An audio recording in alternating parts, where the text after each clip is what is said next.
آتنا في الدنيا حسنة وفي الآخرة حسنة وقنا عذاب النار وادخلنا الجنة مع الأبرار يا عزيز يا غفار يا أرحم الراحمين আল্লাহ তোমার বান্দারি ব্যবসা প্রতিষ্ঠানের নতুন আঙ্গিকে সাজাইয়া প্রথমেই তোমার নাম নিয়ে আল্লাহ তোমার হাবিব মিলাদ শরীফ পড়াইয়া আরম্ভ করতে আছেন। আল্লাহ তোমার বান্দাদের আয় আল্লাহ আজকের এই আয়োজনকে তোমার বস্তে কবুল ফরমাও।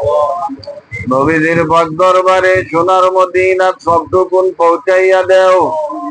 আদম আলাইহিস সালাম থেকে নিয়ে এই পর্যন্ত যত মুমিন মুমিনাত কবরের বাসিন্দা প্রত্যেকের আরওয়াহে সব পৌঁছাইয়া দেও। আল্লাহ মিলাদ শরীফ পড়ানেওয়ালা পড়নেওয়ালা শরীক হনেওয়ালা আমরা প্রত্যেকের তামাম মুর্দেগানে মাফ করি দেও। খাস করি আমরা চিন্তা করতা মা বাবারে তুমি মাফ করো। আল্লাহ এই ব্যবসা প্রতিষ্ঠান খান্ডে তুমি কবুল ফরমাও। দিন দিন উন্নতির চরম শিখরে আরোহণ করার মতো তৌফিক দিও। হক হালাল তরিকায় রুজির দরজা বেশি করে খুলি দিও। হারাম ব্যবস্থা তাকে তুমি বাঁচাইয়া রাখিও।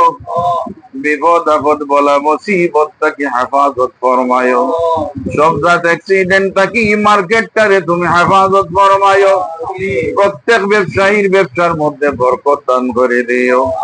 খাস করে ব্যবসা কেন্দ্রে তুমি খাস ভাবে রহমত নাজিল ফরমায়ো। রুজির মধ্যে বেশি বেশি করে বরকত দান করে দিও।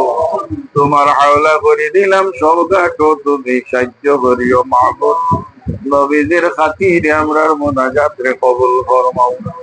আল্লাহ আমরার দেশের উপরে তোমার খাস রহমত নাজিল ফরমাও। আয় আল্লাহ এই দেশটার থাকি হানাহানি মারামারি ও শৃঙ্খলতা বিশৃঙ্খলা দূর করে দিয়া সত্যিকার অর্থে এই দেশটারে শান্তির বাসস্থান বানাই দেও। ওয়াসসালামু আলাল মুরসালিন ওয়ালহামদুলিল্লাহি রাব্বিল আলামিন।